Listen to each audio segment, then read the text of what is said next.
Buenas tardes, damos comienzo a la clase en la cual comenzaremos hablando del spin del electrón. El modelo de Schrödinger del átomo de hidrógeno en particular tuvo grandes logros, como por ejemplo, además de poder explicar las mismas cosas que podía explicar el modelo de Bohr, como las series espectrales, pudo explicar el llamado efecto Zeeman. Sin embargo, empezaron a aparecer evidencias experimentales que con la teoría desarrollada por Schrödinger no se podía explicar lo que ocurría. Básicamente, en esta situación entran para nosotros tres elementos a jugar un papel importante. El efecto llamado estructura fina, el efecto llamado efecto Zeeman anómalo, de los cuales más adelante brevemente haré algún comentario, y el experimento de Stern-Gerlach, que es el experimento con el cual básicamente vamos a empezar. Entre 1921 y 1922, cuando ya la teoría de Schrödinger se estaba comenzando a elaborar y había cierta información jugando un papel importante, Stern y Gerlach trataron de determinar experimentalmente el fenómeno de la cuantización espacial sobre el cual hemos hablado en la clase pasada. Para entender el sentido de lo hecho por Stern-Gerlach, primero hay que recordar algún elemento de física 3, que ya lo hicimos en la clase pasada, y que ahora reitero, y es que una espira con corriente está caracterizado por su momento dipolar magnético mu. Si yo tengo una espira con corriente en un B uniforme, la resultante de las fuerzas es nula, y por lo tanto, por la interacción entre el B y el mu, la espira con corriente no va a trasladar. Pero si hago un montaje adecuado de la espira con corriente, voy a poder conseguir que la espira con corriente gire porque aparece una cupla.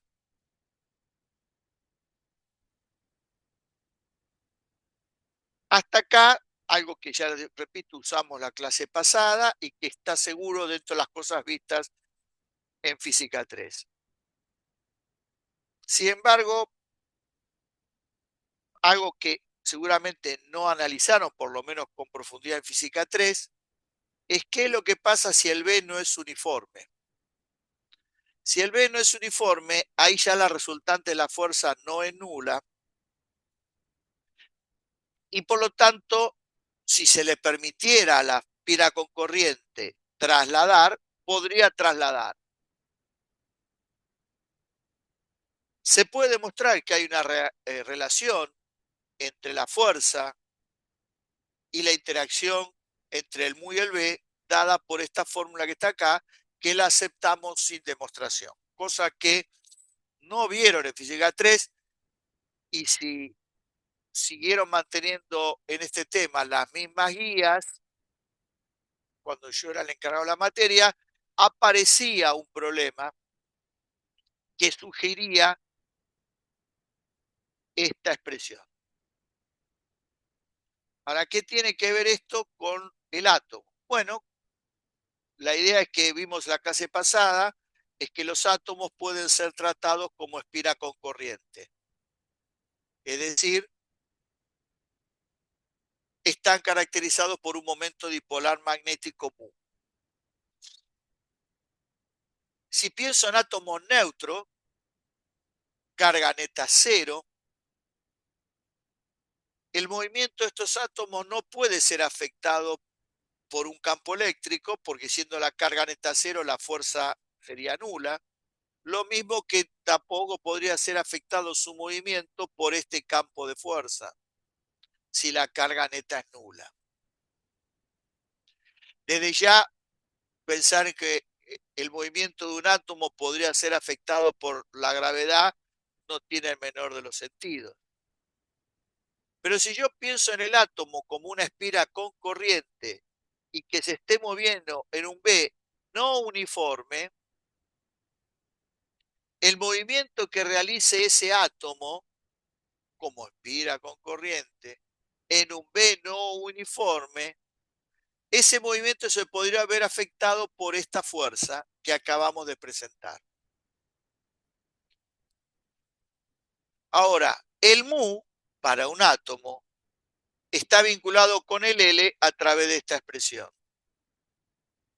De tal manera que si tengo en cuenta lo que vale el mu, que para nosotros es mu sub L, hago el producto escalar con B, el campo de fuerza queda determinado por esto que está acá. Esto es no para una espira con corriente cualquiera, sino para un átomo como espira con corriente.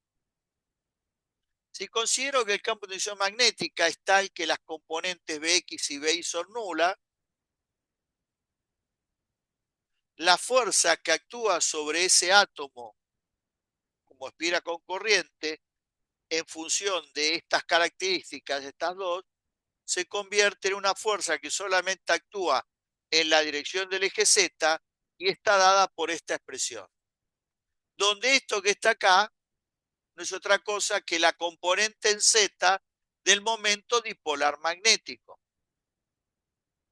Si uno tiene en cuenta que LZ es ml por h barra, la expresión de la fuerza queda dada por esta expresión que está acá.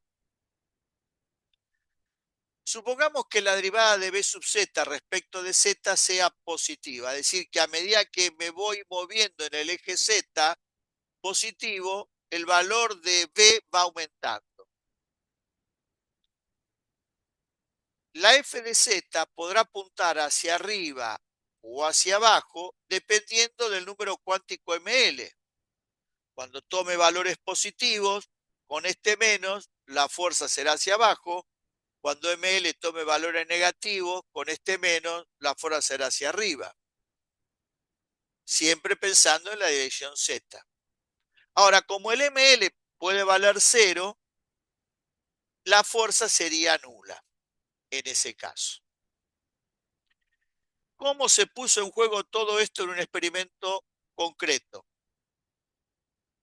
Bueno, este es un esquema en bloque del experimento Stern-Herlach. La plata en estado sólido se pasa a estado de vapor en un horno adecuado. En el pasaje de estado sólido a estado de vapor, los átomos adquieren energía cinética, salen del horno, pasan por un colimador, dejando llegar a la región donde está el imán, que genera un B no uniforme, a átomos que salen con una dirección y sentido determinada. En función de los valores de los ml de los electrones o del electrón de ese átomo, los átomos irían hacia arriba, hacia abajo o pasarían sin ser desviados por el imán, dependiendo, repito, si el ml valiera 0, más positivo o negativo. Un detalle más profundo de lo que pasa en las expansiones polares del imán se tiene acá. Las líneas de campo son así en esta región y se deforman, obviamente, en esta región que está acá. Acá el átomo no está dibujado como una espira con corriente, sino está representado como un pequeño imán. Yo la clase pasada comenté que los imanes, aunque ese tema no lo vieron en Física 3, también se les puede asociar y caracterizar su comportamiento a través de su momento dipolar magnético. O sea, esto simplemente es un esquema en donde tiene que imaginar uno que el átomo es como un pequeño imancito, con un mu determinado. Conforme me acerco hacia el sur, por ejemplo, el valor de la inducción magnética iría en aumento, de tal manera que el B en el punto Z2 es mayor que el B en el punto Z1. Y esto implicaría un desvío de la trayectoria de este imán, que en realidad sería del átomo visto como una espiral con corriente. Desvío que quedaría materializado por esta fuerza que está acá. Obviamente, irían hacia arriba, hacia abajo o pasarían sin ser desviados en función de los signos del ML. Si son positivos, si son negativos o si el ML vale 0.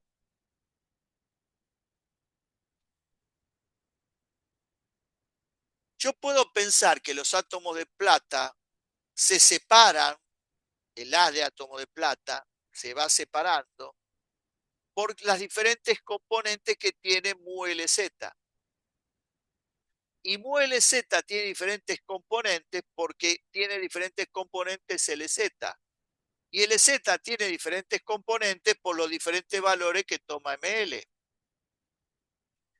Ahora, por cada valor de L, yo tengo de estos L más 1 valores de ML.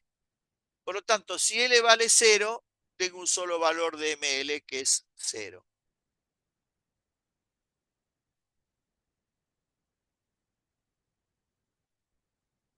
Si L vale 1, tengo 3 valores de ML que son 1, 0 y menos 1. Si L vale 2, tengo 5. 2, 1, 0, menos 1, menos 2. Es decir, por cada valor de L tengo 2 L más 1 valores diferentes de ML. En función de esto y en función de esta fuerza, los átomos de plata se desviarían y impactarían contra una placa colectora, que básicamente es una placa condensadora que puede ser de vidrio, que está a una temperatura menor como para que cuando los átomos de plata llegan en situación de estado de vapor, condensen y queden pegados y quede registrado entonces el lugar del impacto en la placa condensadora o placa colectora. Ahora, se separarían en cuántas líneas diferentes sobre la placa colectora. Y, por lo que acabo de decir, si L vale 0, un solo valor de ml, si L vale 1, 3, si L vale 2, 5, si L vale 3, 7, lo que quedaría registrado en la placa colectora sería un número impar de líneas. 1, 3, 5, 7, debido a los diferentes valores de ml, que implica diferentes valores de la componente LZ y diferentes valores de la componente MuLZ. Hasta acá sería el esquema teórico con el cual ellos concibieron el experimento y esto era lo que esperaban ver. De alguna manera, pensando en el fenómeno de cuantización espacial como base. Ahora, ¿qué es lo que observaron? Que los átomos de plata se separaban, pero se separaban en dos. Había átomos que iban hacia arriba y átomos hacia abajo. Esto respecto de la dirección que implicaría que los átomos de plata pasaran sin ser desviados. No se vio ni 1, ni 3, ni 5, no se vio un número impar de líneas, sino se pudo agrupar a todos los átomos de plata en átomos de plata que pegaban por arriba de la línea mencionada antes o por debajo de esa misma línea. Claramente esto no estaba alineado con todo el modelo teórico elemental que acabo de describir. En 1927, Fish y Taylor desarrollaron un experimento equivalente al de Steinhella, pero usando hidrógeno. ¿Cuál es la razón? Bueno, en algún sentido uno podría pensar en que el valor de ml que tengo que poner en esa fórmula que define la fuerza, en un átomo multielectrónico, ¿a qué electrón está referido? Pues si tengo muchos electrones, es el ml de qué electrón. Este problema queda totalmente fuera de foco si yo pienso en el hidrógeno, que tiene un solo electrón. Para conseguir que los átomos de hidrógeno tengan una energía cinética suficiente como para que puedan moverse, en particular entre las expansiones polares del imán, no se necesita una temperatura muy alta, 500 grados Kelvin, por ejemplo, funcionaría. Y a esa temperatura se puede demostrar, de hecho, otra teoría es lo que lo demuestra y la evidencia experimental es compatible con este análisis, de que el porcentaje mayoritario, cuando hablo de porcentaje mayoritario, hablo de más del 99% de los átomos de la muestra de hidrógeno están en el estado base.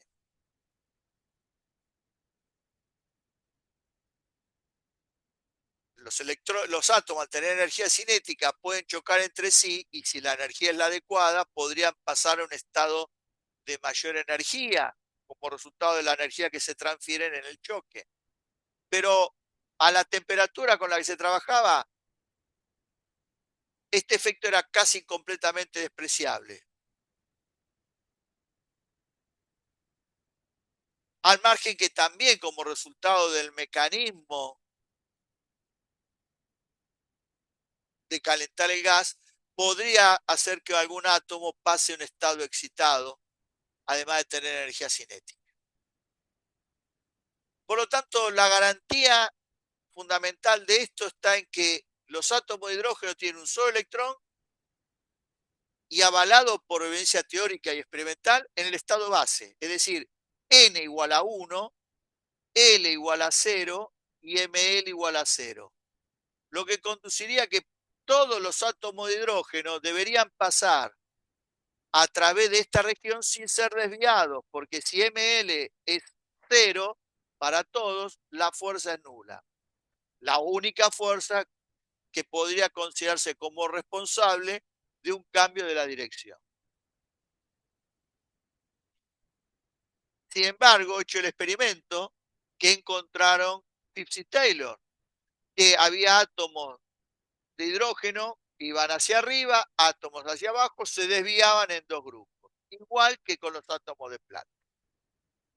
En el medio de estos dos experimentos aparecieron Goldsmith y Uhlenbeck, quienes en 1925 sugirieron para poder explicar lo que estaba pasando, que los electrones, además de estar caracterizado en un átomo por su movimiento de alguna manera alrededor del núcleo, tenían otro mu asociado al posible giro del electrón sobre su propio eje.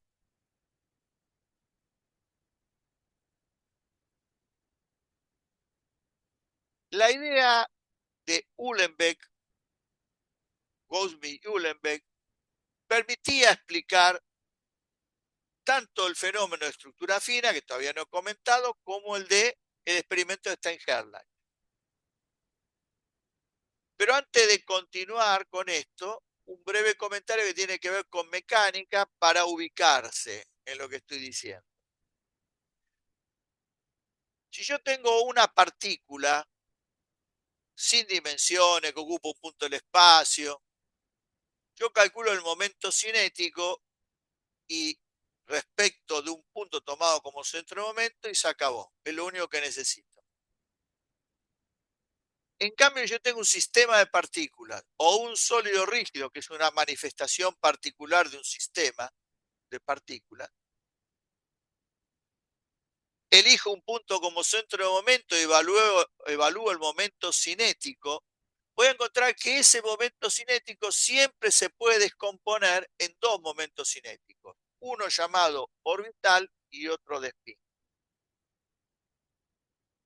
El orbital es el que tiene que ver con el efecto que pasaría a describirse como toda la masa concentrada en el centro de masa y viendo su movimiento alrededor del centro de momento. Y el momento cinético de spin tendría tendría que ver con cómo es el movimiento de las partículas que constituyen el sistema alrededor de un eje que pasa por el centro de masa.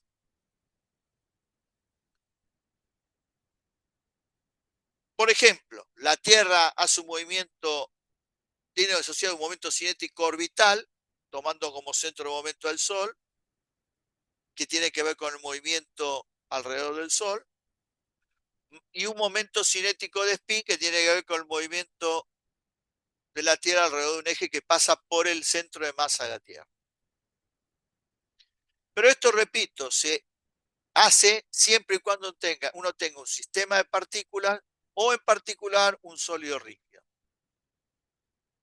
No tiene ningún sentido querer usar este esquema para una partícula que ocupa un lugar del espacio. No tiene sentido definir un centro de masa ni que gira alrededor de su propio eje. Todas estas cosas carecen de sentido para una partícula.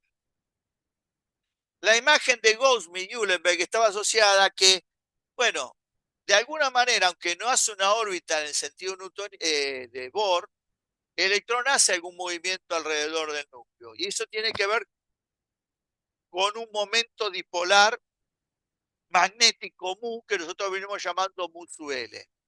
Pero si al electrón lo imagino como una pequeña esferita, el electrón giraría también sobre su propio eje. Y entonces tendría asociado otro mu, que es el llamado momento dipolar magnético de spin o intrínseco. Claro, todo eso funcionaría bárbaro si es que el electrón fuera una bolita. Ahora, no hay ninguna evidencia que muestre el electrón tenga un tamaño y una forma conocida y por lo tanto el imaginar que esté girando alrededor de un eje que pasa por el centro de masa hipotético del electrón no tiene el menor de los sentidos. Sin embargo, este comportamiento tan extraño que manifiesta tener el electrón en condiciones particulares que lo convierte en un objeto cuántico, el electrón, además de tener masa, carga, va a tener spin, un momento cinético intrínseco, como se ve en mecánica, que tiene un sistema de partículas o puede tener un sistema de partículas o un sólido rígido. Y esto es a pesar de que técnicamente el electrón se comporte literalmente como lo que es una partícula, en el sentido que ocupa un punto del espacio. Y entonces no tendría, por un lado, desde el punto de vista clásico, sentido asociarle un L de spin, pero sin embargo lo tiene.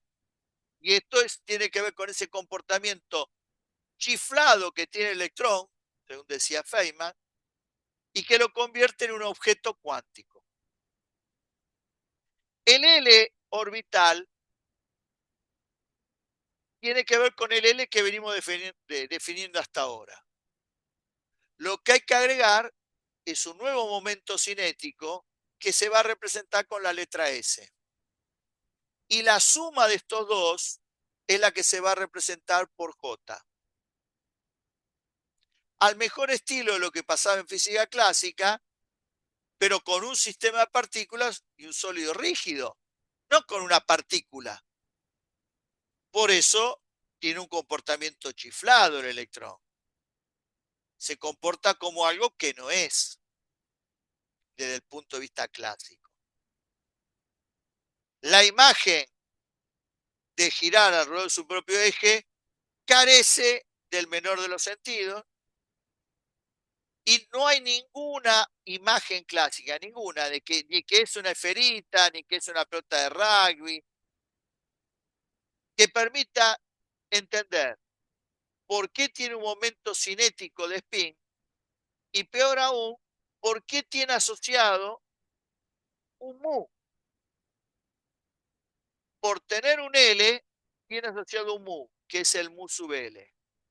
Y por tener S, va a tener asociado otro mu, que es el mu sub S. O sea, si bien la idea de Uhlenbeck y Gauss-Updike no se plasmaba de forma coherente con la cuántica, disparó la idea de que los electrones tengan un mu adicional al mu que venimos hablando y que identificamos como mu sub S.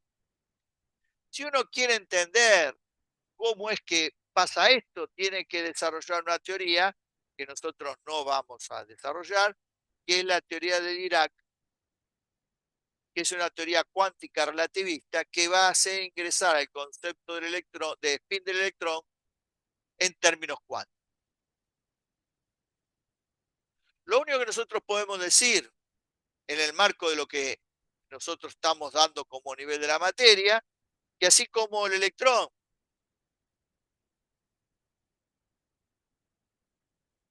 tiene una masa, una carga eléctrica, ahora va a tener spin. Y eso va a definir lo que sería el estado del electrón. Lo que uno le va a asociar al momento cinético de spin S es una copia de lo que resultó para el momento cinético orbital L. El módulo está cuantizado, su componente Z también,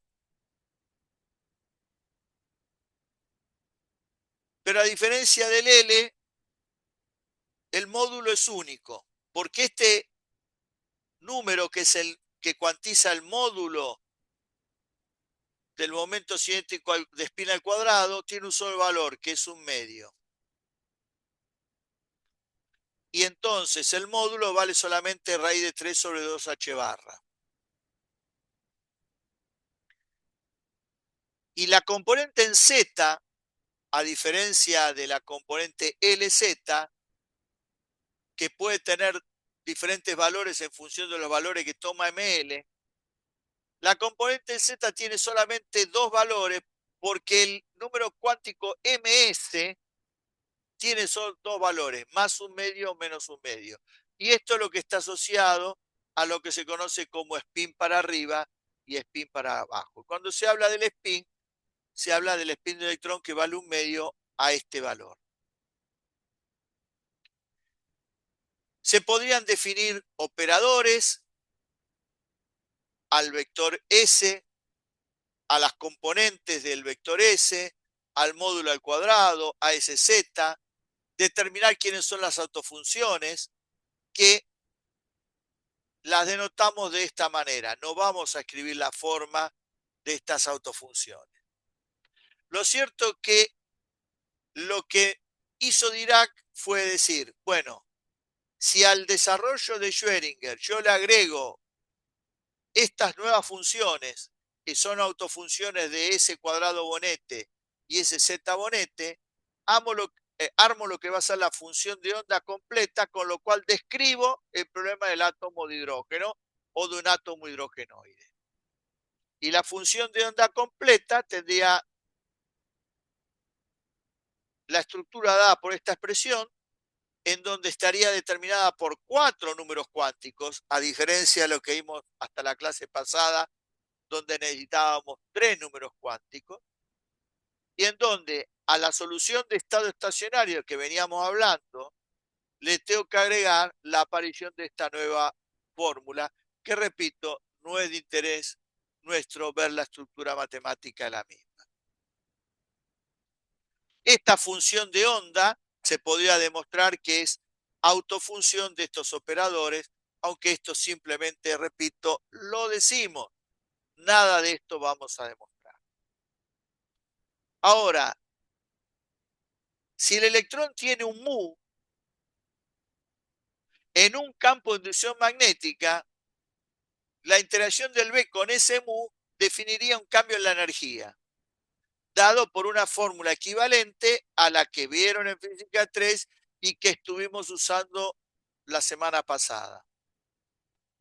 Ahora, la forma del mu sub S es esta y la aceptamos sin ningún tipo de demostración, porque no hay manera clásica, convencional, que me permita llegar a esta fórmula. Así como con un método clásico basado en el modelo de Bohr, llegamos a la relación que hay entre mu L y L, no hay manera de encontrar esta relación. Este factor G de S tiene un valor prácticamente igual a 2, y entonces la fuerza asociado a esta U se desarrollaría de la misma manera que antes, y conduciría a una fórmula equivalente a esta, en donde en vez de aparecer MUV y ML, aparecería MUV, GS y MS. Como el G sub S es prácticamente 2 y el MS es un medio menos un medio, esto termina siendo 1. Pero el signo más convierte a f de z en negativa y el signo menos convierte a f de z en positiva. Pensando en que esto, en el experimento, termina siendo en la región donde trabaja algo positivo.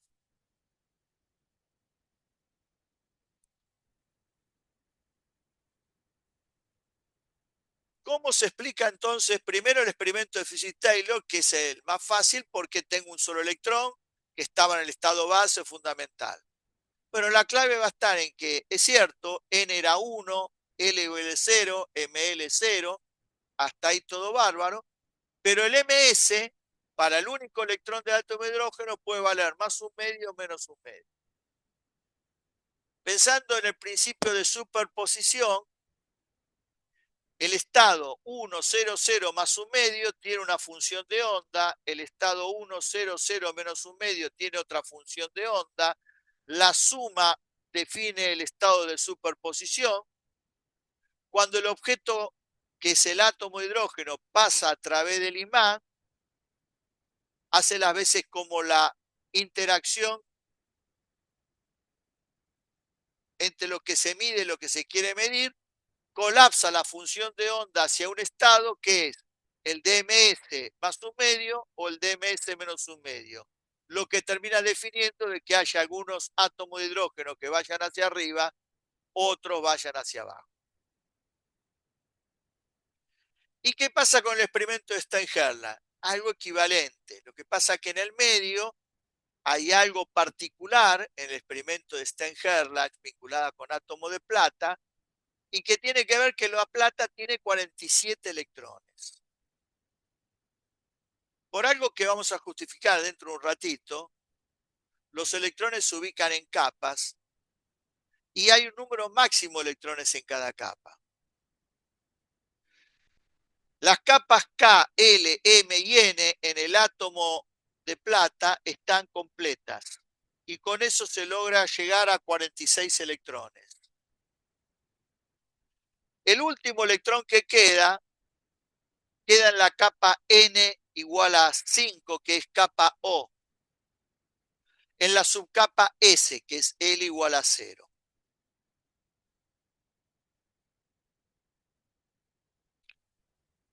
¿Por qué me fijo en ese electrón?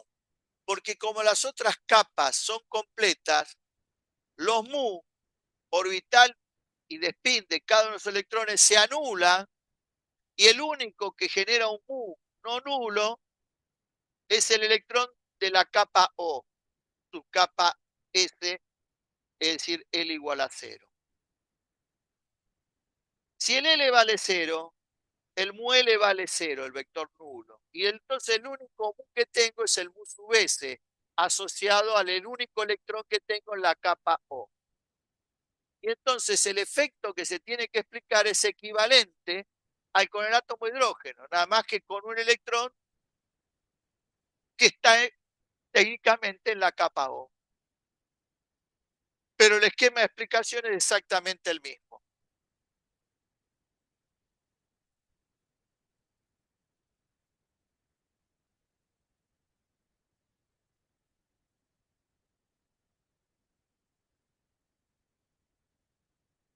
Porque finalmente lo que caracteriza a ese único electrón es lo mismo que caracteriza al único electrón en el átomo de hidrógeno. Y la explicación es idéntica a la que acabo de realizar.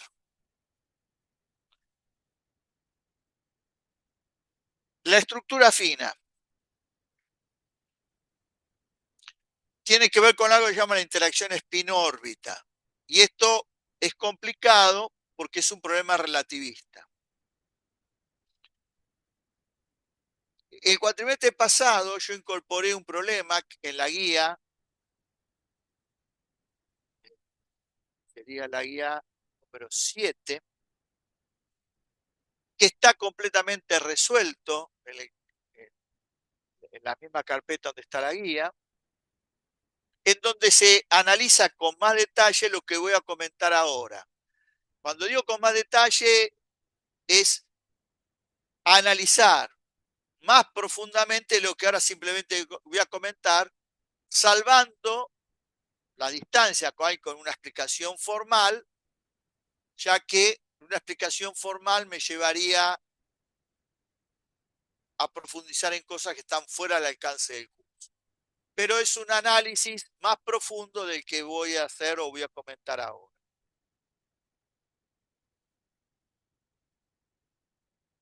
Para entender lo que es la estructura fina, no necesito de que los átomos estén en presencia de un imán. O sea, el posible B exterior es nulo, no hay un imán.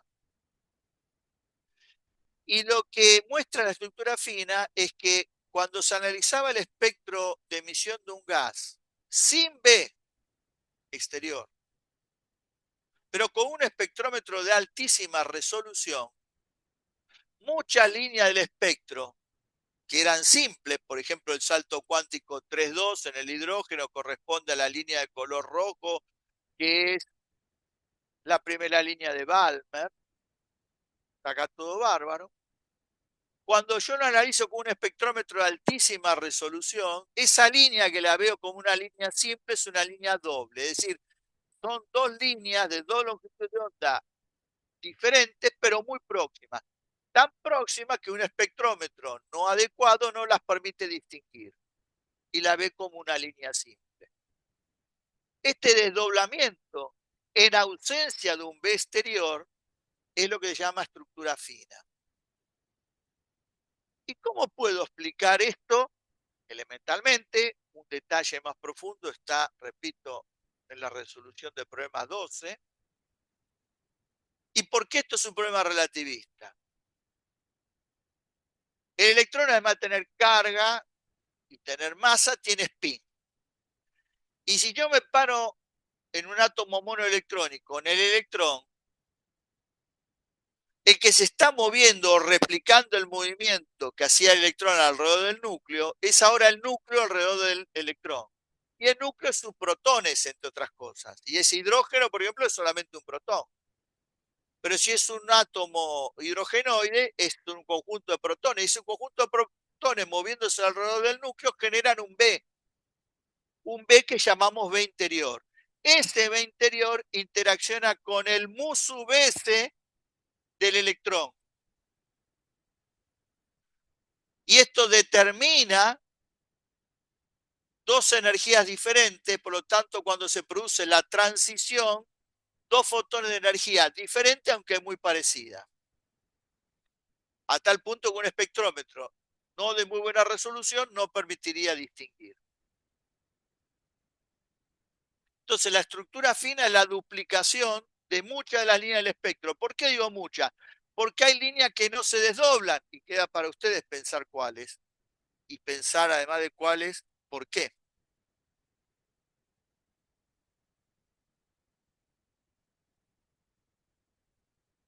En el mismo problema 12 también se pide que se analice un poquito más el llamado efecto Zeeman anómalo.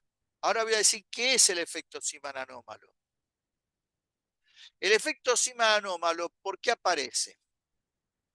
Porque con la mejora de los espectrómetros, ya entrado bien el siglo XX, se mostraba que lo que se observaba era diferente a lo que se había relatado cuando se estudiaba el espectro de emisión de un gas en presencia de un B, que era el efecto Zeeman.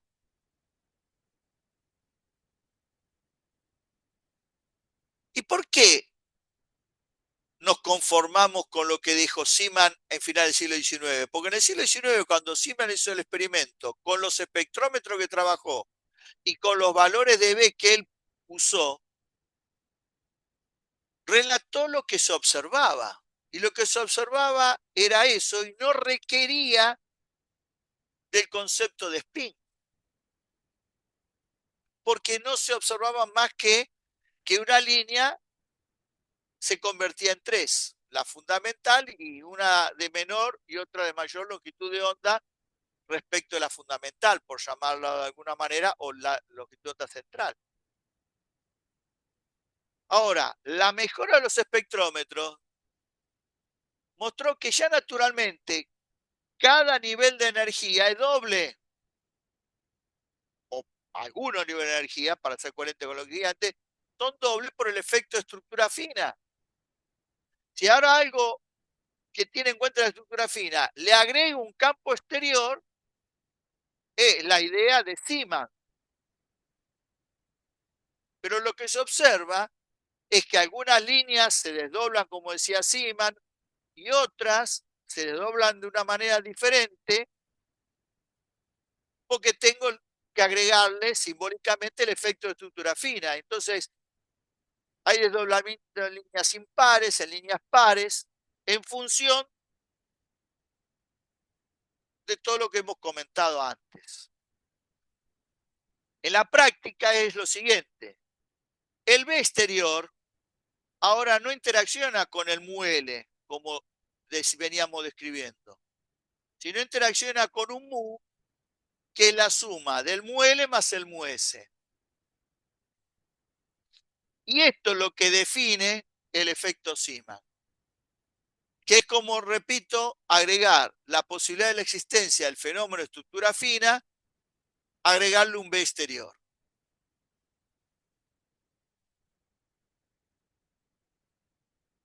No detalles muy profundos, porque van a ver la complejidad en esa resolución que tienen en el campus del problema 12, hay que agregar a lo ya conocido. El efecto Zeeman que venimos describiendo hasta la semana pasada, que fue el que históricamente se descubrió y se explicaba sin la necesidad de caracterizar al electrón con un spin, se llama efecto Zeeman normal. Y el que se observa ya bien entrado el siglo XX, en donde no se puede despreciar el efecto de estructura fina de base, se va a llamar efecto Zeeman anómalo.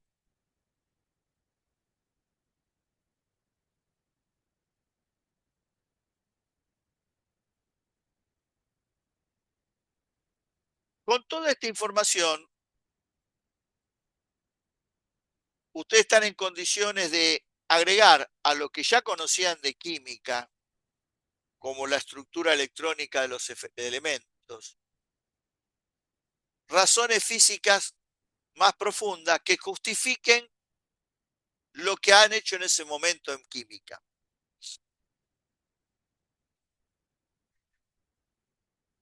Lo que voy a hacer es simplemente un comentario que va a indicar qué elementos hay que tener en cuenta,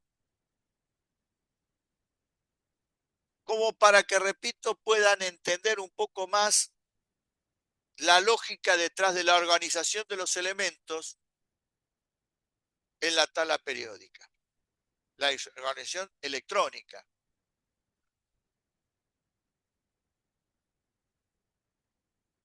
En principio hay que agregar alguna información nueva, que es la que va a justificar el número máximo de electrones que hay en cada capa, que es el llamado principio de exclusión de Pauli, que establece en su forma más elemental que no puede haber dos electrones con el mismo conjunto de números cuánticos.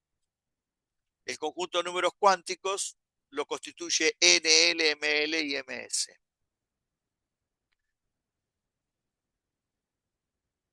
En un orbital, el estado del electrón queda determinado por NL y ML. Pero ahora hay que agregar el número cuántico MS, que toma dos valores. Entonces, para un N, L y ML dado, tengo dos electrones porque el MS toma dos valores, más un medio o menos un medio, adicionales a los de antes. Con todo esto, entonces, la capa K queda completa con dos electrones. 1, 0, 0 era hasta antes del spin. Ahora es 1, 0, 0, un medio, un electrón. 1, 0, 0 menos un medio, otro electrón. Si hubiera un tercero, repetiría los mismos números, algunos de los números cuánticos que ya establecí. Por eso tiene que ir a una capa diferente, que es la capa L.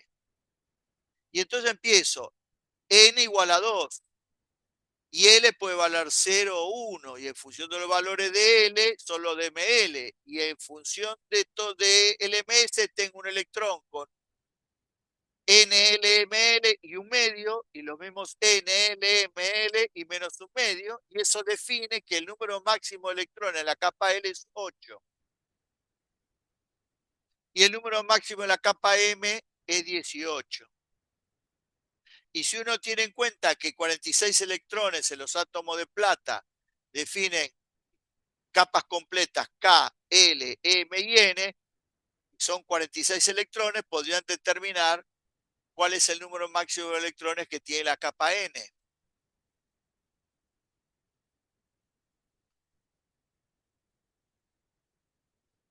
¿Por qué los electrones están en una capa? Ya lo hemos establecido, porque el valor medio del radio depende fuertemente de n cuadrado y muy poco o menor medida de L. ¿Qué tengo que tener en cuenta para la organización de los electrones en los diferentes átomos? Que se va a hacer respetando la idea de la mínima energía del átomo. Es decir, yo voy a pensar que la estructura electrónica es tal que el átomo se manifiesta con su estado de menor energía. Para la configuración electrónica voy a tener en cuenta el número cuántico n, que es el que fija la capa, y el número cuántico L, que es el que determina la subcapa. Y finalmente voy a tener en cuenta la llamada regla de Hund, que establece que cuando un átomo tiene orbitales de igual energía, el orden de llenado por electrones es tal que el máximo número de electrones quedan con espines desapareados.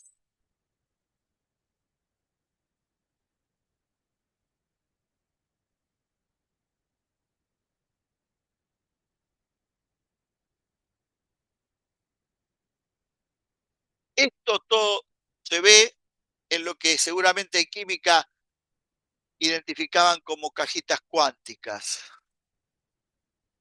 Acá no está ni el hidrógeno ni el helio. El helio en particular tiene 2 electrones en la capa K,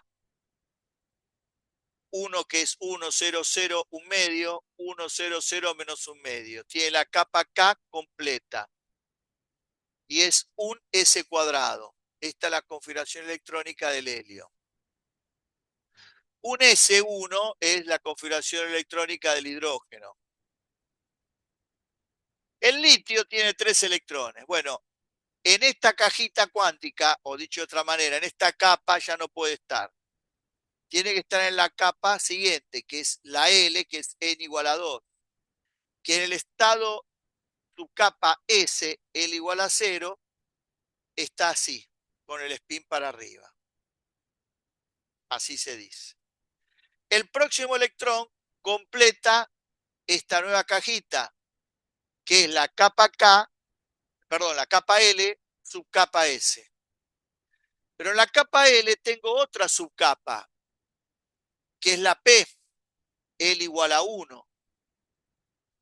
Y con L igual a 1, ML toma valores 1, 0, menos 1, por eso hay 3 cajitas, pero ninguno de esos valores de ML define la energía. Entonces, el quinto electrón está acá. El carbono tiene 6. Bueno, la regla de Hund me dice, el sexto no va a ir en esta caja acá, sino va a ir en la caja de al lado. El séptimo no va ni en esta caja ni en esta, va en la caja de al lado. Recién cuando llega el oxígeno, lleno esta cajita, después lleno esta y después lleno esta. Esta es la configuración electrónica del neón, que tiene la capa K y la capa L completa. La capa K son 2 electrones y la capa L son 2, 4, 6, 8. El león tiene 10 electrones. 6 y 2, 8 y 2, 10. Tiene capa K y capa L completa. Por lo tanto, de acá sale porque el número máximo de electrones de la capa L puse que era 8. Si ustedes hacen todas las combinaciones de NL, NL, ML, MS, va a dar como máximo 8 electrones. Y así podría, con estas ideas, seguir armando la configuración electrónica de elementos superiores. La cosa se complica porque a partir de cierto valor empieza, cuando entro sobre todo en la zona de los gases nobles, a la energía no solamente depende del número cuántico n, sino también del número cuántico L, aunque esa fórmula no lo vamos a ver, que es lo que comento, simplemente comento acá.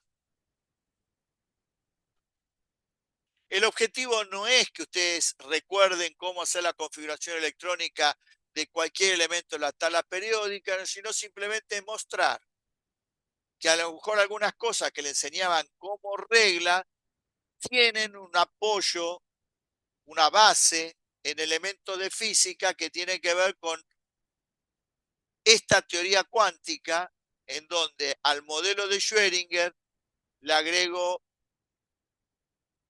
lo que estableció Dirac vinculado con el spin del electrón, más el principio de exclusión de Pauli.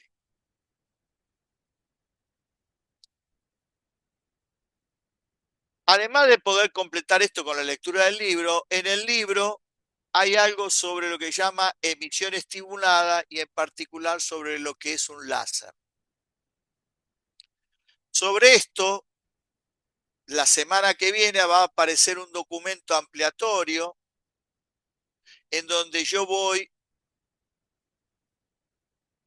a establecer cuáles son las características generales de un láser, qué efecto físico tiene que determinarse, que amplíe lo que figura en el libro y que amplíe lo que voy a establecer hoy solamente.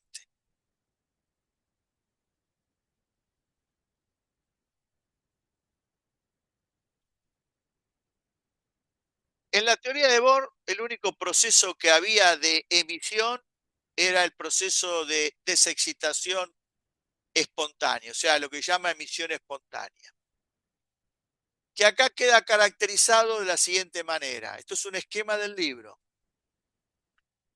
Si un fotón tiene la energía adecuada, que si es absorbido pasa del estado base al primer estado excitado, el átomo se excita, cosa que hemos justificado perfectamente con el modelo de Bohr y que sigue quedando justificado en forma equivalente, como también lo dije, en el modelo de Schrödinger. También el modelo de Bohr, como en el modelo de Schrödinger, queda explicado que espontáneamente el átomo pasa del estado 2 al estado 1 emitiendo un fotón cuya energía es E2 menos E1. Esto lo llama emisión espontánea. Y es más, a través de un problema de la guía, está claro que si uno quiere saber durante qué tiempo el átomo permanece en este estado excitado antes de espontáneamente desexcitarse, puede usar como elemento de referencia el principio de incertidumbre que establece que delta E por delta T es mayor o igual que H barra sobre 2. Y eso define el tiempo, el orden de magnitud del tiempo de vida del estado excitado E2.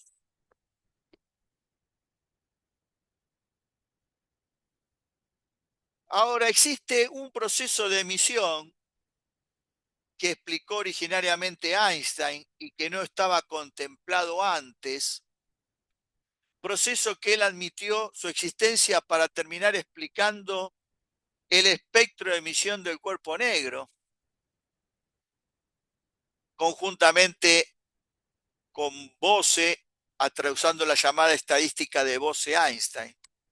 Y él ahí presentó una forma de emisión que se llamó emisión estimulada, que no era considerada con anterioridad. ¿Y en qué consiste? Si antes de que el átomo pase espontáneamente del nivel 2 al nivel 1, un fotón de las que se usa para excitar ingresa con la misma energía que antes, este fotón puede estimular a la desexcitación, es decir, llega el fotón y provoca que el átomo se desexcite. No hace falta esperar ese tiempo para esperar que espontáneamente se desexcite. Y este hecho de que este fotón de entrada estimule la desexcitación conduce a dos fotones idénticos. En la emisión espontánea se emite un fotón, por ejemplo, que sale con cualquier dirección.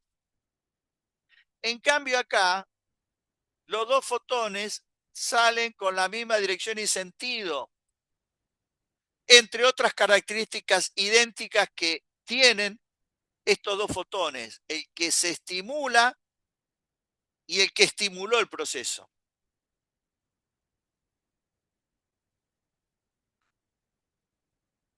Esto va a conducir a que en un esquema adecuado permita obtenerse una radiación con características físicas muy especiales, que es lo que se conoce con el nombre de radiación láser.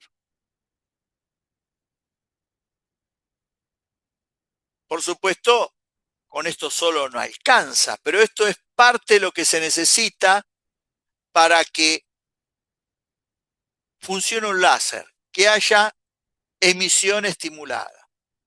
Ahora, para que haya emisión estimulada,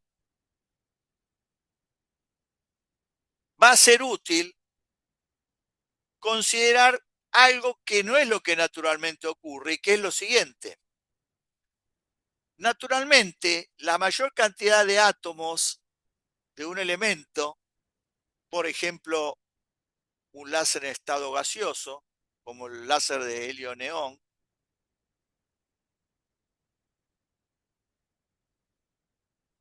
la mayoría de los átomos se encuentran en el estado base, que es el estado natural en el cual se encuentran los átomos. Para que este esquema funcione útilmente para la producción de radiación, se necesitaría que en ese átomo haya más átomos en el estado excitado, por ejemplo en el primero, más que en el estado base. De tal manera que si ingresa un fotón con la energía adecuada, puede estimular a muchos átomos a emitir por emisión estimulada con la característica que dije recién. A ese proceso, que es el que se necesita para no ya generar dos fotones idénticos, sino un haz de fotones idénticos importante y que eso provoque efectos especiales que tiene ese tipo de radiación, se necesita que haya un camino previo o un paso previo a este, que es el de invertir la población, que consistiría en conseguir que haya más átomos en el primer estado excitado, por ejemplo, que en el estado base. Este es otro elemento importante para tener en cuenta para la producción de radiación láser. Bueno, en ese documento que acabo de comentar, van a tener desarrollado esto con un poco más de detalle que está lo que está en el libro y seguramente aparecerá ese documento durante la semana que viene.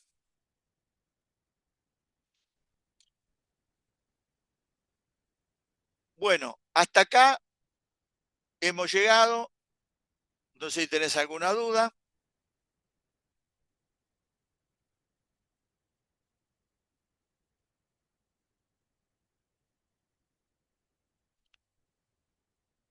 No sé si leíste el documento y no sé tampoco vos, estudiante, de qué carrera sos.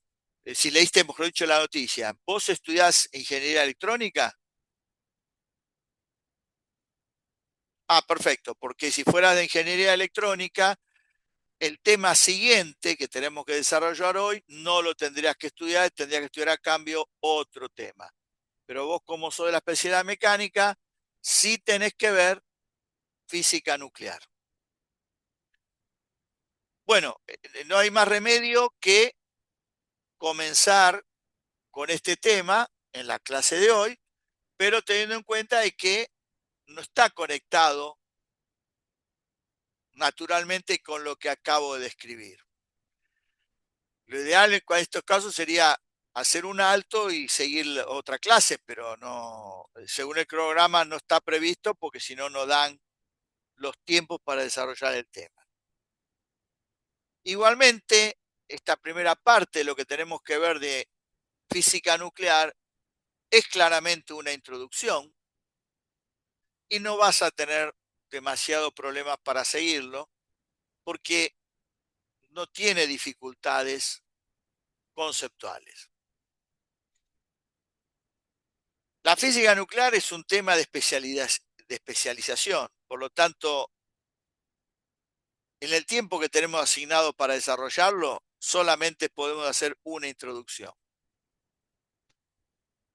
Y por las dificultades que presentan los diferentes temas que podemos discutir, el que con menos profundidad vamos a analizar es el que tiene que ver con los modelos nucleares, cómo está constituido un núcleo, las propiedades que tiene.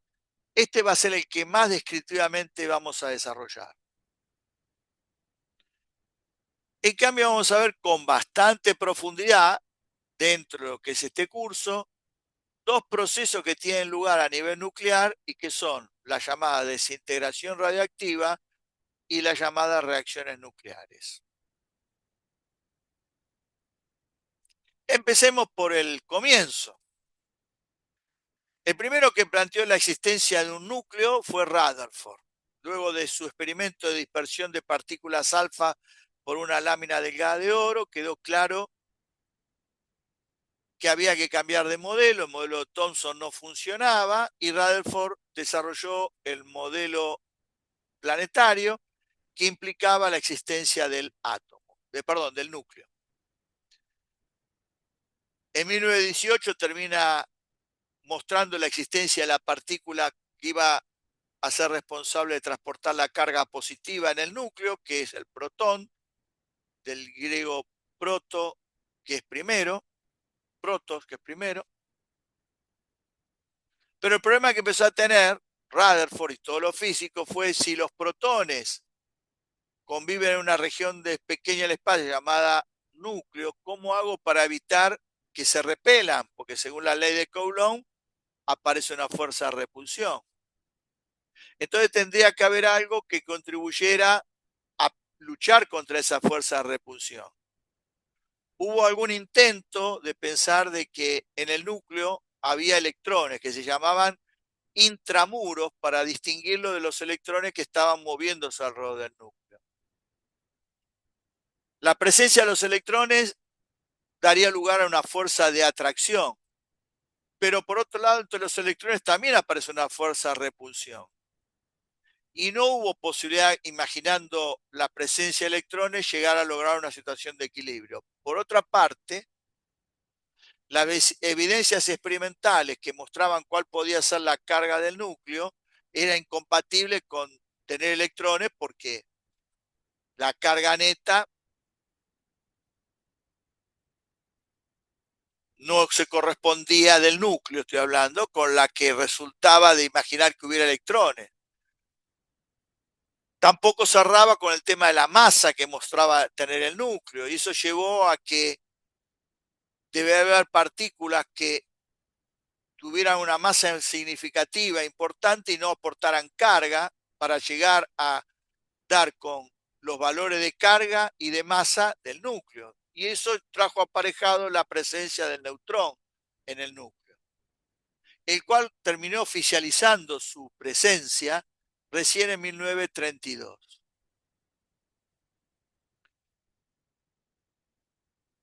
La fuerza que explicaría cómo los protones y los neutrones conviven en el núcleo sufrió varios procesos de explicación. El primero tuvo que ver con la explicación que dio en 1935 Yukawa. La fuerza nuclear, llamada fuerza fuerte porque era más intensa que la de repulsión eléctrica que había entre protones y que era la única manera de poder explicar cómo podían convivir los protones en esta región del espacio llamada núcleo,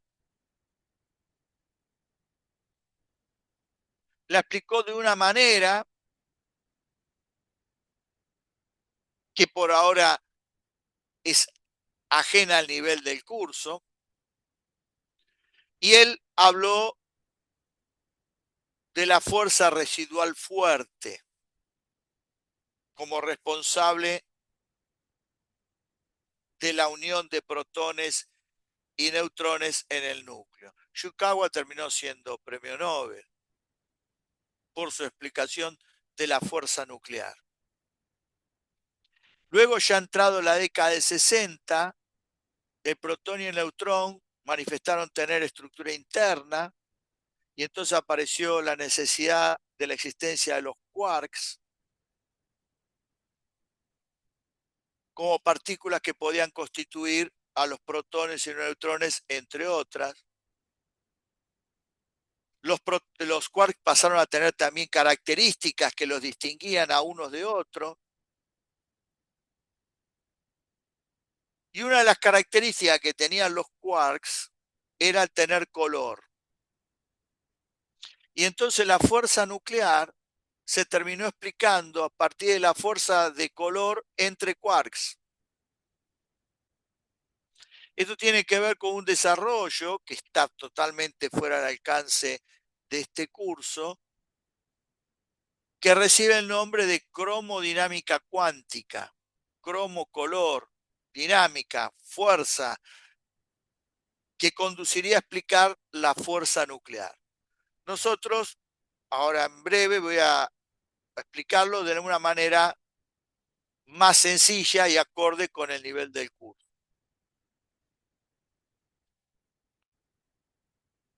El número atómico en un núcleo define la cantidad de protones que tengo. El número de neutrones se identifica con la letra N mayúscula. Y el número másico, el número atómico se elige la Z mayúscula. Y el número másico es el número de nucleones, es decir, el número de protones más neutrones. Los protones y neutrones, cuando están en el núcleo, reciben el nombre genérico de nucleones. La representación simbólica de los elementos de la tabla periódica va a ser esta. Todos los elementos que figuran en la tabla periódica tienen versiones isotópicas. ¿Qué significa esto? Que tienen átomos con la misma cantidad de protones, la misma cantidad de electrones y por ende que comparten, no que son iguales, pero comparten propiedades físico-químicas, pero tienen diferente estructura nuclear.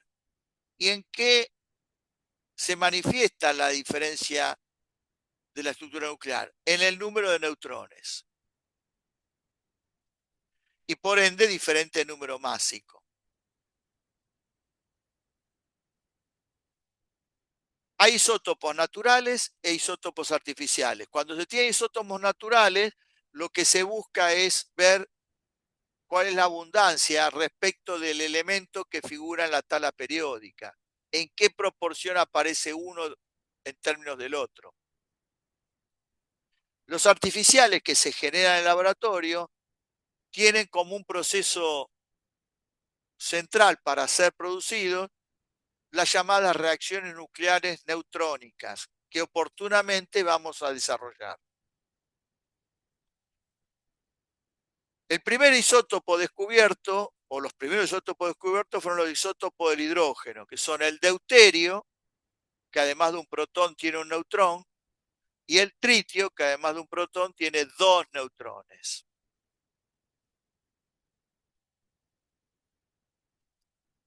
la masa y pasa a ser un elemento central o distintivo de un núcleo,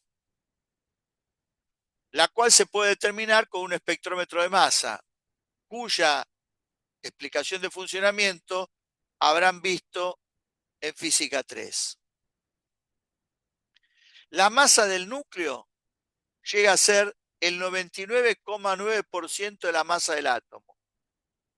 Esto lo que hace es que para muchos no tenga ningún sentido distinguir la masa nuclear de la masa atómica. Y así va a estar indicado en nuestros ejemplos también. Ahora, puede pasar que por alguna razón nos interese distinguir entre la masa nuclear y la masa atómica. Bueno, enseguida voy a indicar cómo se podría establecer una diferencia entre una y la otra. Y obviamente, si hay que diferenciarlas o no, eso es algo que va a quedar claro en el enunciado, en forma directa y justamente a través de los datos que figuran en el enunciado del problema. Como en unidades convencionales de kilogramo, gramo, el valor de la masa es muy pequeña, se desarrolló una unidad más acorde para la masa tanto del núcleo como la del átomo, que se llamó UMA, unidad de masa atómica, y que más modernamente se habló de U directamente.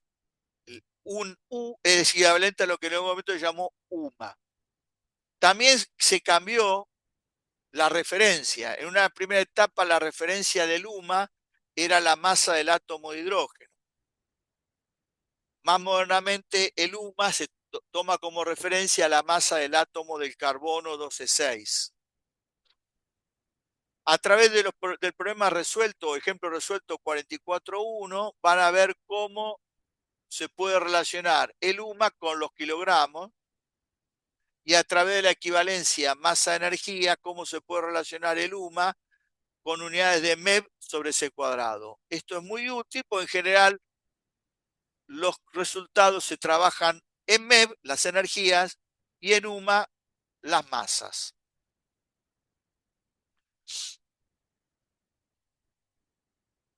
La región donde conviven los protones y los neutrones se la modeliza como una región esférica, pero claro, no es que los protones y los neutrones están dentro de una esfera de un material dado, no, conviven interaccionando en una región de dimensiones y características esféricas, en donde el valor medio del radio de esa región se puede determinar con esta expresión,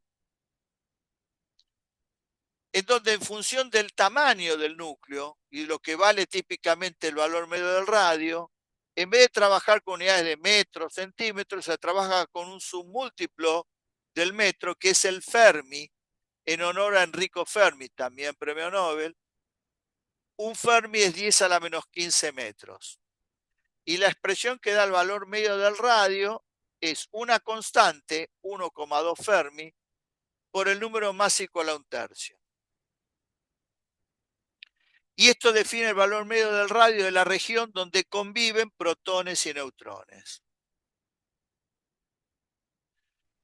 A través del ejemplo resuelto 44.2 van a encontrar una característica vinculada con la densidad de carga eléctrica del núcleo y la densidad de masa, que completan las características del núcleo.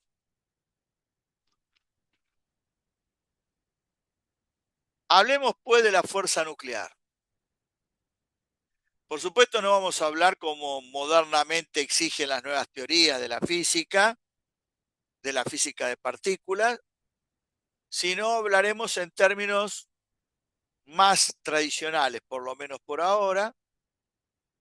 En esas condiciones, la fuerza de Coulomb, que es la que liga, más que liga, es la que vincula protones, y es de repulsión porque son cargas de igual signo.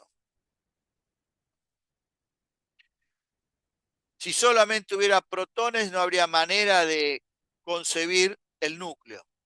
la única posibilidad de conseguir el núcleo es que haya algo que combata esta fuerza de repulsión, y eso terminó, como ya comenté hace un ratito, con la presencia en el núcleo de neutrones.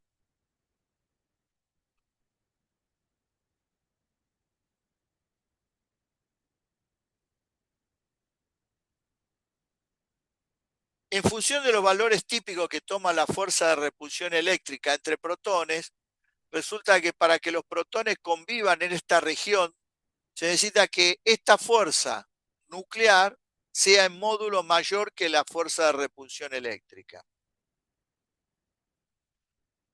Sin embargo, tiene una diferencia con la otra. En la fuerza de repulsión eléctrica o la fuerza de Coulomb, la distancia juega un papel entre partículas, pero diferente al que juega en la fuerza nuclear. ¿Por qué? Y porque cuando la distancia entre partículas es muy pequeña, del orden del Fermi se suele decir, la fuerza nuclear en módulo es muy grande. Pero cuando la distancia, entre nucleones supera varios Fermi, decae fuertemente. Por eso se dice que la fuerza nuclear es de corto alcance. Otro de los problemas que tuvo la fuerza nuclear tenía que ver con qué partículas participaban de esta fuerza. Primero se creyó que era una fuerza entre neutrones y protones. En realidad, luego se determinó que era una fuerza entre nucleones, es decir, actúa entre neutrones y protones, como se concibió en el comienzo, pero también hay una fuerza nuclear entre protones y entre neutrones. Por eso se dice que es una fuerza entre nucleones. Es claro que esta fuerza es la que lucha contra la repulsión eléctrica, que es exclusiva de los protones. Pero en todo lo que es el modelo de esta fuerza y los elementos que participan, se puede determinar que bajo ciertas condiciones aparece como una especie de componente repulsiva, es decir, que trabaja en repulsión más que en atracción. Por eso se suele decir que es esencialmente atractiva.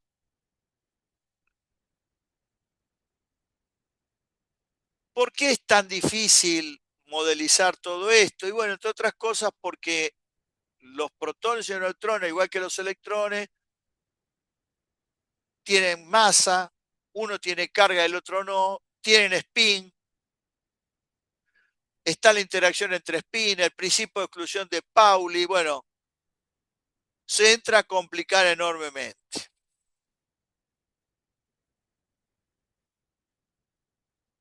¿Qué efecto puede tener lugar? Y bueno, como es de corto alcance, si se dan las condiciones, los nucleones se pueden unir tan fuertemente que se empaquetan. Que se den las condiciones implica que se cumpla también con el principio de exclusión de Pauli, en cuanto a que no puede haber dos partículas idénticas con los mismos números cuánticos. Entonces, yo no puedo empaquetar, así se dice, más de dos protones, porque si empaquetaría un tercer protón, ese protón inevitablemente tendría o repetiría el mismo número cuántico que alguno de los otros dos. Este empaquetamiento es el que explica cómo se puede producir la partícula alfa, por ejemplo. Cosa que vamos a ver cuando veamos la desintegración alfa. Otro elemento importante es que si uno analiza al deuterio, ¿por qué empiezo con el deuterio? Porque el hidrógeno solamente tiene como núcleo un protón. En cambio, el deuterio tiene un protón y un neutrón. A partir de ahí sigo con los elementos de la tabla periódica. El helio tiene dos protones y dos neutrones. El litio, 3 y 3. El berilio, 4 y 4. El boro, 5 y 5. Y así hasta llegar a un elemento no hablo de las versiones isotópicas de estos elementos, sino los de la tabla periódica, donde en la incorporación de un nuevo protón me hace cambiar de elemento, la estabilidad de ese núcleo la consigo con un neutrón más. Agrego un protón, cambio elemento, un neutrón. Agrego un protón, un neutrón. Pero aparte, no hablo de los isótopos, salvo el deuterio, que es el isótopo del hidrógeno. A partir de un cierto elemento, el agregar un protón más cambia el elemento y no compenso la fuerza de repulsión eléctrica con la incorporación de un protón, de un neutrón, perdón. Y por eso el número de neutrones comienza a ganarle al número de protones. Al punto que para núcleos que tienen un número muy grande de protones, el número de neutrones lo supera holgadamente. Y a esto se lo conoce como un efecto de saturación. ¿Por qué? Porque esto tiene que ver en un esquema elemental con lo siguiente. Imaginemos a los nucleones distribuidos en una región esférica y me imagino simbólicamente algún nucleón cerca del centro de esa región esférica. Ese nucleón se ve afectado tanto por la fuerza de repulsión eléctrica o la de nuclear en función de si ese nucleón es un neutrón o un protón, por los nucleones que lo rodean. Porque si me alejo, la fuerza nuclear comienza a debilitarse. Entonces la interacción de un nucleón alejado del centro ya no participa en el efecto de unión o del efecto de fuerza sobre ese nucleón que está en el centro. El que está más alejado interaccionará con los nucleones que lo rodean. Por eso se llega a un efecto de saturación y se necesita más neutrones que protones, porque la fuerza entre protones actúa independientemente de la distancia que hay entre ellas, entre las partículas. Es exclusiva de los protones, pero es independiente en el sentido de que no, la distancia no la cambia a la expresión que define la fuerza.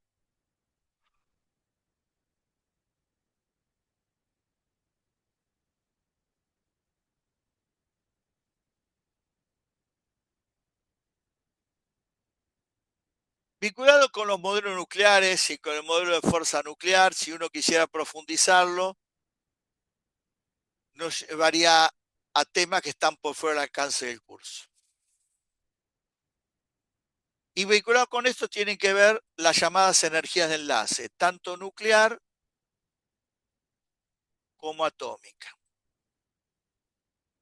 La energía de enlace atómica la hemos analizado ya en átomos monoelectrónicos. Lo único que voy a hacer ahora es extenderla a átomos multielectrónicos.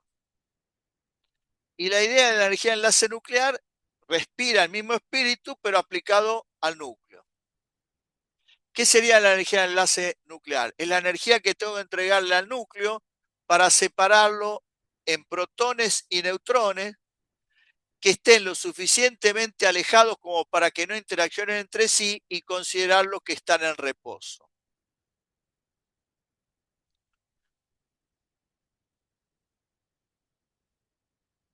La conservación de la energía me conduce a que la energía de enlace nuclear, que identificamos como E sub B, se calcula de esta manera. Despejando la energía de enlace nuclear es esto, que muestra que la masa del núcleo armado, permítame la expresión, es menor que la suma de las masas de los protones y los neutrones por separado. Cosa que ya comentamos cuando vimos la equivalencia en la primera clase. O sea, esto solamente lo puede entender claramente aquel que entiende lo que es la equivalencia masa-energía de Einstein. La energía del núcleo, nucleones ligados, es menor que la suma de las energías de los nucleones separados. Y como está indicado acá, el sustento teórico que hay detrás de todo esto es la equivalencia masa-energía. Si yo calculo esto para el primer núcleo que tiene las dos partículas, que es el deuterón, que es el núcleo del deuterio, la energía de enlace da del orden de 2,22 megaelectronvolt. O sea que arranco en 2,22 megaelectronvolt. Y llego en átomos muy masivos a cientos de megaelectronvolt. La energía de enlace atómica, tal cual lo vimos en átomos monoelectrónicos, es la que yo le entrego al átomo para separar al único electrón del núcleo. Bueno, acá sería, es la energía que yo le entrego al núcleo para hacer, perdón, al átomo para separar al núcleo de los electrones. Ahora electrones con S porque tengo más de uno. Este es el planteo que surge de la conservación de la energía.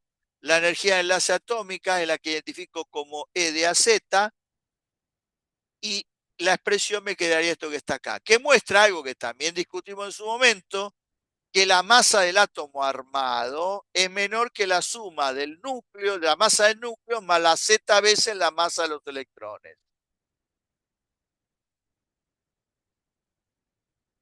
Si pienso en el átomo de hidrógeno, el más sencillo de todos los átomos, la energía de enlace mayor para el estado base es 13,6.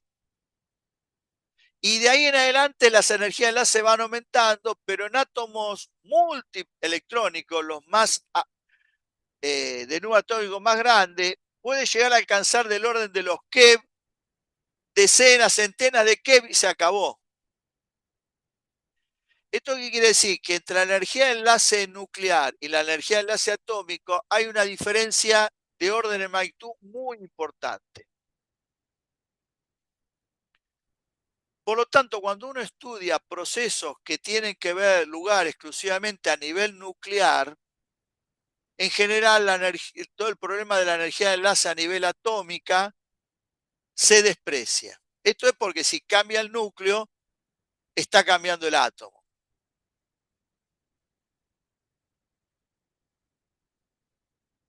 Por otra parte, si yo quisiera distinguir entre masa nuclear y masa atómica, lo que tengo que mirar son estas expresiones, porque es lo que me va a permitir conectar una masa con la otra, que son las energías de enlace nuclear y energía de enlace atómica.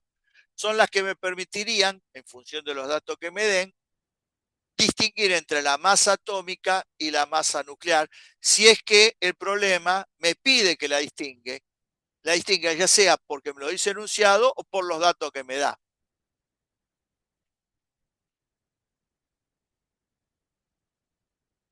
Toda la información que se puede recabar sin entrar en el desarrollo formal de los modelos está descrita en gráficos, por ejemplo, o está en tablas.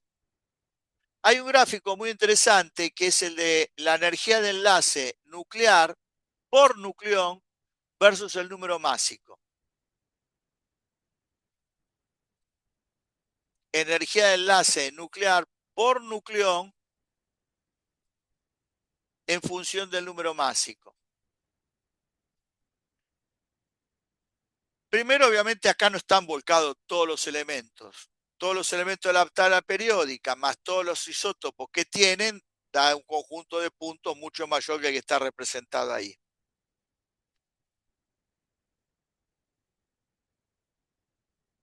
Por supuesto, como el número másico es un número entero, porque no puedo tener fracciones de protones o fracciones de neutrones, es un gráfico de puntos. El que se dibuja una línea que une esos puntos es como si uno le pidiera al Excel que dibuje una curva que una esos puntos con forma simbólica.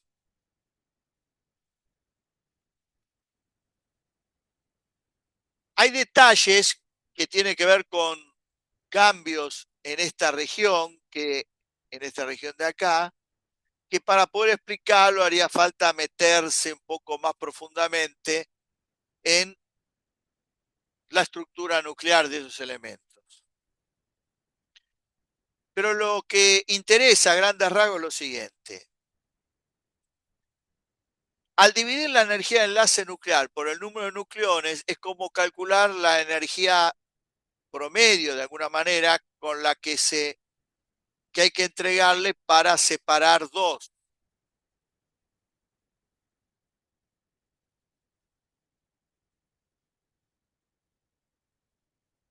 El gráfico acá arranca en un valor, no sé de qué elemento se está refiriendo, no es el deuterio, porque si fuera el deuterón el núcleo, son 2,22 dividido 2, porque tiene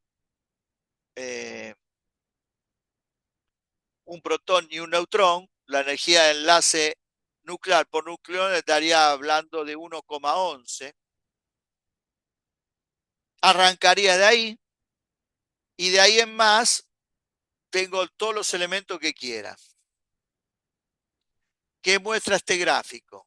Que la energía de enlace nuclear por nucleón va aumentando, llega a una zona que acá se dice región de máxima estabilidad. En esta región está el valor máximo de esa energía de enlace que corresponde a este elemento. A partir de este elemento,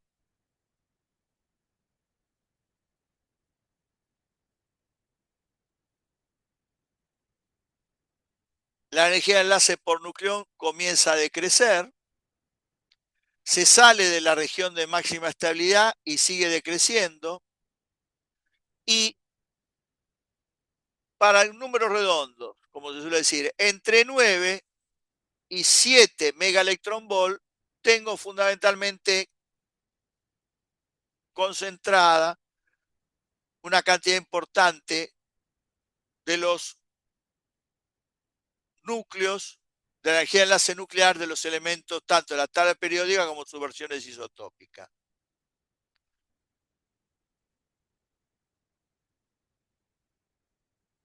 Hay una cosa importante que no vamos a demostrar, tampoco está demostrada en el libro,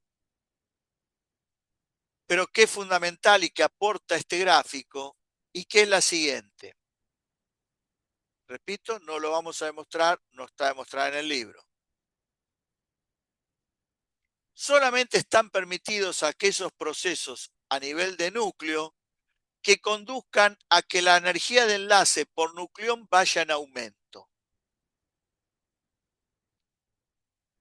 Hay dos procesos nucleares que son de interés, no solo académico, sino científico-tecnológico, que son la fisión nuclear y la fusión nuclear.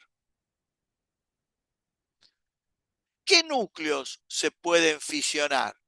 En función de lo que acabo de decir, solamente núcleos que tengan número másico por fuera de esta región negra oscura de mayor estabilidad. Por ejemplo, supongamos que para un elemento con número másico 200. Fisionarlo implica romperlo, o si quieren vamos a poner algo mejor, 225.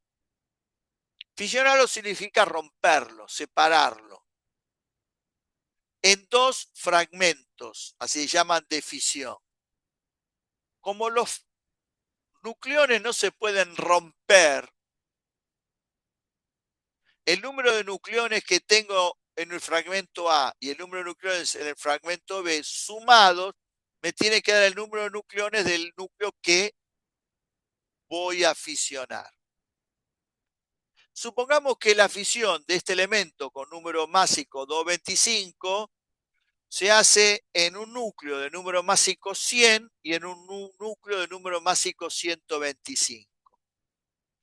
Que los ubico acá y acá. La energía de enlace por nucleón de este elemento, que es el 225, está acá. Provoco este proceso físico y obtengo dos elementos con número másico que están ubicados a la izquierda de este, es decir, que me estoy moviendo hacia la zona donde está la energía de enlace por nucleón mayor. Por lo tanto, este proceso es físicamente viable, según lo que acabo de establecer, obviamente sin demostración. Si yo fisionara un núcleo de esta región, no se cumpliría eso.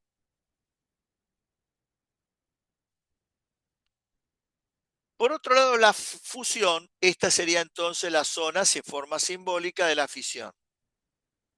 Si yo fusionara, fusionar significa unir dos núcleos, uno de número másico 4 con otro de número másico 6. El elemento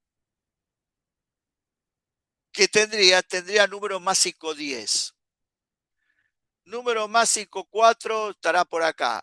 Número másico 6 estará pegadito a este en esta escala. Bárbaro. Lo que obtengo está a la derecha de esto. De vuelta, me muevo hacia la zona donde la energía de enlace por nucleón va en aumento.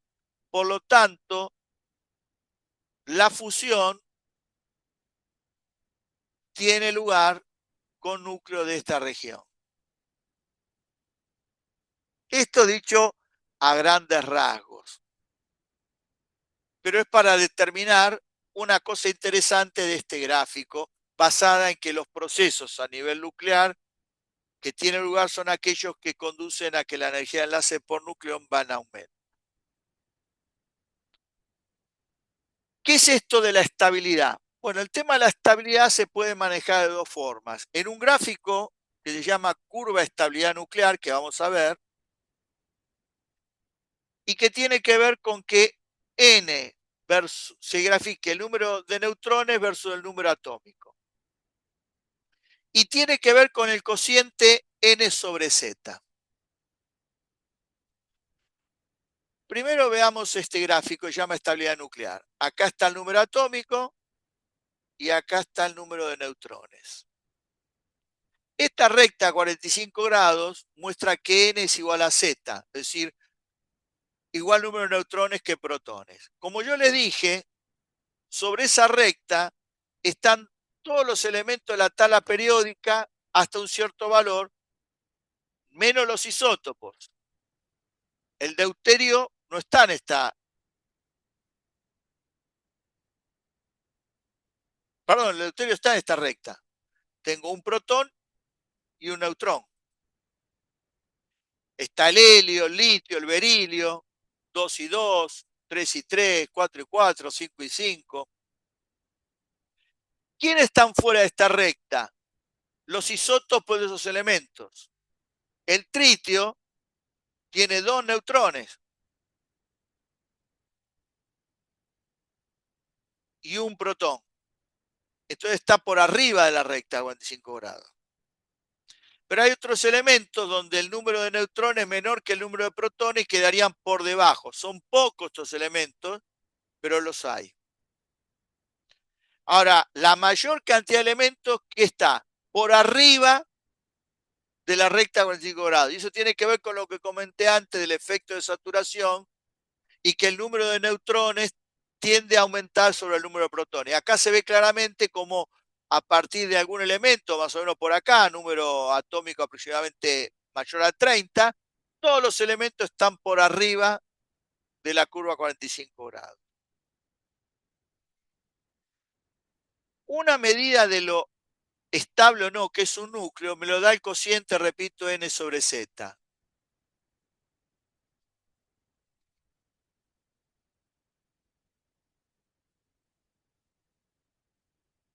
En la recta 45 están aquellos que n sobre z es 1. El elemento que es el bismuto 209,83 tiene un cociente n sobre z que es 1,52.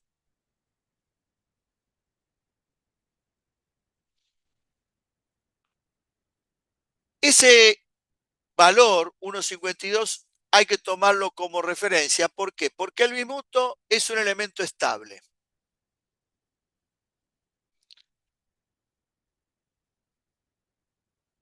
Todos los elementos que tienen Z mayor a 83 son todos inestables. Y el cociente n sobre z vale más que 1,52.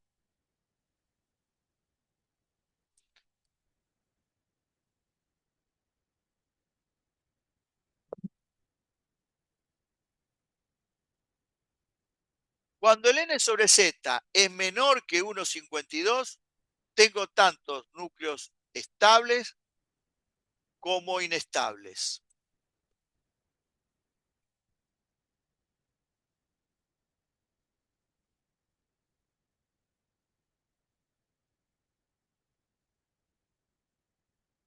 ¿Cuántos núcleos tengo en total? ¿Cuántos átomos? Habla de núcleos que antes de hablar de átomos. Y del orden de 2700 entre los átomos de la tabla periódica y las versiones isotópicas. Y solamente son estables un porcentaje muy pequeño, que son 260. El resto son todos inestables.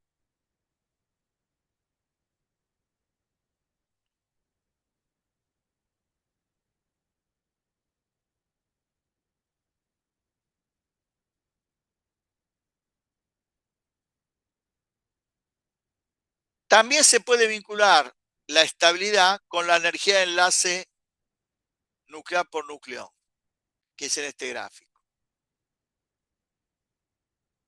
Los elementos de mayor estabilidad se encuentran en la región que va entre los elementos con número atómico 50, perdón, número másico 50 a número másico 80 y tanto, por ejemplo 83, que es el bismuto.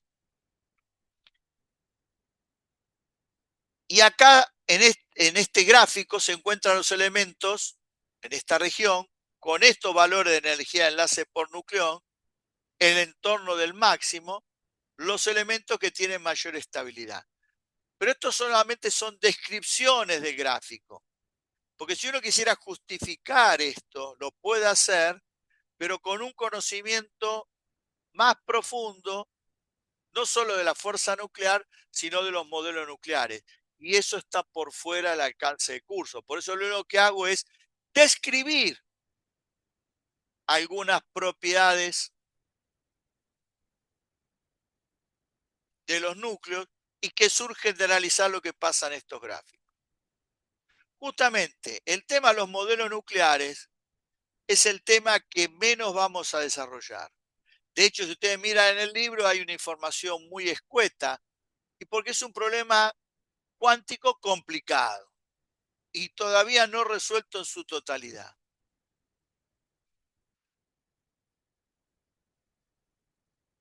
Se habla del modelo de la gota líquida, lo dejo para que lo poquito que se habla lo vean del libro, y también del llamado modelo de capas o modelo de la partícula independiente, del cual hablaremos con algún detalle mayor la semana que viene. Y no mucho más que esto, más de lo que voy a hablar yo la semana que viene, es lo que tienen que saber sobre los modelos nucleares. Al no saber tanto de modelos nucleares, no podemos profundizar tampoco en esto porque no conocemos las características formales de la fuerza nuclear profundamente y todos los efectos que tienen lugar. Y lo que hacemos es simplemente una descripción de algunos resultados. Algo más parecido a una explicación va a quedar en claro, repito, la semana que viene.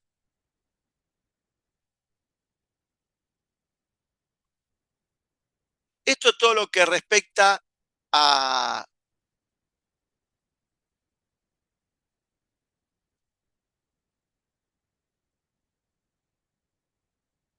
la primera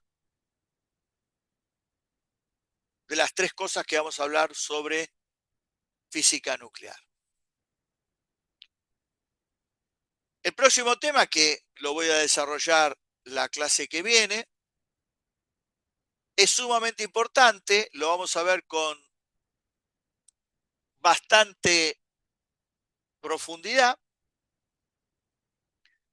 y tiene que ver con la llamada desintegración radiactiva. Lo que llama la desintegración radiactiva, la radioactividad, se origina a través de un descubrimiento realizado por Henry Becquerel en 1896. Y tuvo un desarrollo muy importante, la radioactividad, que en algún sentido pagaron con sus vidas por el desconocimiento de los efectos que la radioactividad producía en el cuerpo humano, los esposos Marie y Pierre Curie. Si bien Pierre Curie terminó muriendo por un accidente con un carromato de la época, ya tenía declarado un cáncer terminal. Y Marie Curie vivió durante muchísimo tiempo con leucemia, porque justamente trabajaron muchísimo con lo que se llaman ahora elementos radiactivos, inclusive descubrieron el polonio y el radio, y no tenían dimensionados los efectos biológicos que producía este tipo de radiación. Ernest Rutherford trabajó también con la radiactividad y a él se atribuye haber distinguido para la época en tres formas de desintegración radiactiva que identificó como alfa, beta y gamma, denominación que sigue existiendo en la actualidad. ¿Por qué es importante reconocer que hay elementos estables e inestables? Porque la radioactividad tiene que ver con los elementos inestables, que en número son mayor que los estables. Si tengo un elemento inestable, tengo el fenómeno de radioactividad.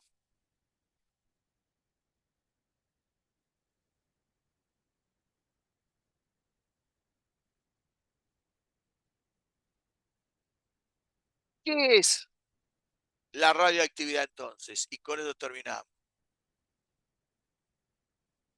Es el proceso físico que tiene lugar en un núcleo inestable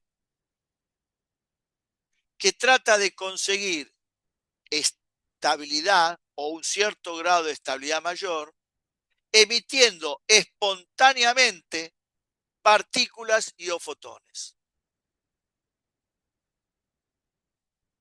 La radioactividad es un proceso espontáneo, de tal manera que no hay nada que pueda hacer para evitarlo, disminuirlo, controlarlo.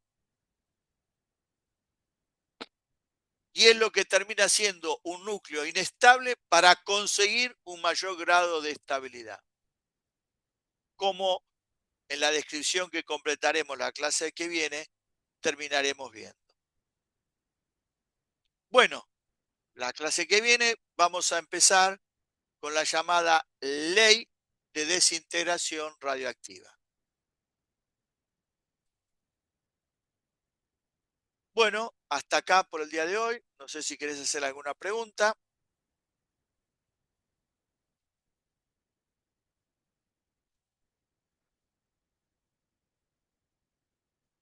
Perfecto. Bueno, como siempre te agradezco para que participes de la clase y bueno, te espero el próximo día martes. Buena semana. Hasta luego.